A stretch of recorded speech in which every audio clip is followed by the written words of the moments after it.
C'est donc le 8e rapport financier que je vais vous présenter. Alors cette année, c'est un peu particulier parce qu'on est quand même quasiment à la fin 2020 et on présente 2019. Donc effectivement, il faut faire un petit exercice de mémoire. Et on a dû voir à peu près la même chose parce j'ai remarqué qu'on avait quelques points qui étaient redondants avec ce que tu as dit. Donc, ça prouve qu'on est cohérent, c'est déjà ça. C'est déjà une bonne nouvelle. Alors, l'année 2019 fut pour moi donc une année toute particulière pour notre association CIBC Emploi Conseil. Cela correspondait à la première année d'application d'une profonde réforme impliquant et impactant la formation professionnelle. En effet, l'ancien dispositif DIF, droit individuel de formation, a été remplacé au 1er janvier 2019 par le CPF, compte personnel de formation. D'autre part, le CPF est maintenant crédité en euros et non plus en heures comme auparavant. Le Labo Recherche et Développement, notre petite association normande, implantée à Caen, fourmille toujours d'idées novatrices. Ces travaux ont été largement reconnus par la Fédération nationale des CIBC, qui s'appuie maintenant sur eux dans le cadre de son développement national. Et dans ce domaine, tout s'accélère. Comme je dis, il faut suivre. Adieu Daytraper, bonjour Dialogue, aussitôt remplacé par Mahara. On parle maintenant Open Badge, Movebox, Serious Game. Bref, il faut être au cœur du sujet pour comprendre. Hein. Et encore. Et alors, si vous ne comprenez pas, alors là. Dans ce contexte d'environnement changeant, avec son lot d'incertitudes, notre association CIBC navigue à vue. Mais grâce à sa souplesse d'adaptation, continue à trouver des solutions nouvelles pour continuer à se développer. Cela est le fruit d'un très gros travail permanent et parfois de remise en cause de tous les acteurs qui œuvrent au sein de l'association. Et je pense tout particulièrement aux membres du personnel, avec toujours une mention particulière à sa directrice, Muriel Moujard, pour son anticipation et son engagement. Et ça, c'est vraiment ce que je pense, parce que je suis souvent avare de compliments, mais là, tu me surprends des fois. Parce que des fois, je dis où elle va. Je t'inquiète des fois. Ouais, des fois, tu m'inquiètes. Mais le résultat est là à la fin. Bon. Le résultat de 2019, justement, en parlons. On va en parler. Établi par notre comptable, Madame Rigaud, du cabinet CGVAL, et certifié par notre commissaire aux comptes, Monsieur Mathieu Amis, du cabinet Acteos, fait ressortir un bilan positif de 4 727 € pour 2019.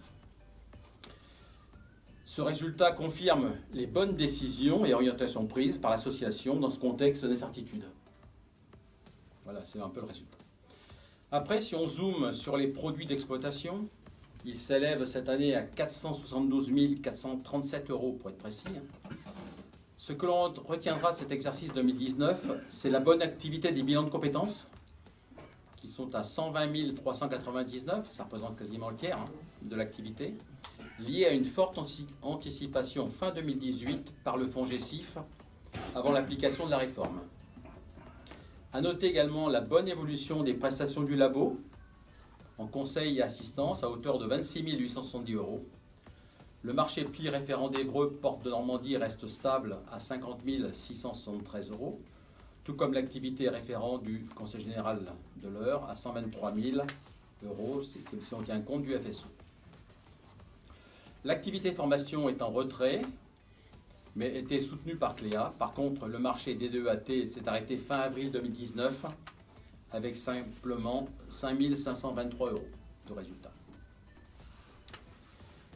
Les charges d'exploitation s'élèvent, elles, à 473 364 €. La structure des dépenses après impact Daytraper en 2018 retrouve sa normalité.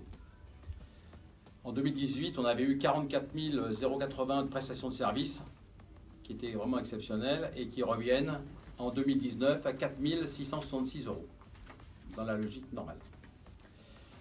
La ligne des outils pédagogiques est en baisse de 50%, je pense liée à la baisse des prestations Cléa.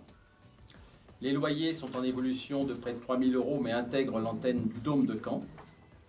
Les frais de voyage et de déplacement qui avaient cru fortement lors de l'exercice précédent, donc 2018, sont en retrait en 2019 de 2 632 €. Les charges de personnel à 391 928 sont en évolution par rapport à 2018 et sont liées à l'évolution de l'effectif, plus une personne, en effectif moyen sur l'année.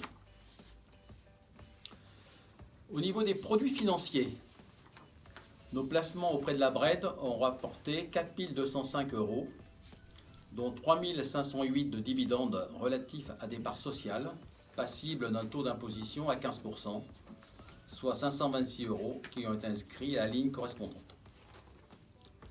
Au niveau trésorerie, donc notre trésorerie s'élève à fin 2019 à 277 288 €, en légère diminution par rapport à 2018, moins 4 495 pour être précis. Il est à noter donc une nouvelle augmentation des créances clients. Donc ça, c'est le délai que mettent nos clients à nous payer, qui passe de 231 952 à 258 965, dont certaines créances de 2016, qui n'ont pas été payées en 2019, concernant des subventions FSE ou départementales, qui elles peuvent être en attente depuis 2017. FSE, Fonds social européen. Un écart de subvention déjà comptabilisé sur l'exercice pour des actions à réaliser l'année suivante, donc qui ont été comptabilisées en 2019 pour des actions en 2020, donc s'élevait à 38 226 contre 18 000 l'année dernière, donc plus 20 000 d'argent qui sont rentrés, mais avec des actions qui sont à faire en 2020. La trésorerie est composée de parts sociales à la BRED à hauteur de 165 233 € et de disponibilité pour 112 055. Tout ça, c'est très précis. Je ne compte pas l'euro qui est dans ma poche. Non, mais ça, bien sûr. Affectation du résultat. Nous proposons d'affecter l'excédent du résultat, donc d'un montant de 4 727 € en fonds associatifs. La cotisation, donc après 2020, nous proposons le principe de maintien de la cotisation annuelle 2021 à, devinez combien ? 0. 0 €. C'est-à-dire qu'on travaille, mais on ne paie pas de cotisation. On boit du café. On boit du café. Budget 2020. Le budget 2020, version 1, intègre des produits estimés à 476 173 € qui avaient été basés sur des hypothèses que je qualifierais de risquées et qui n'incluaient pas à l'époque la pandémie Covid-19. Les charges sont basées sur une évolution de l'effectif d'une personne nouvelle et de la modification d'un contrat à temps partiel en temps plein. Les résultats 2020 étaient prévus à l'équilibre. Voilà le rapport de trésorerie.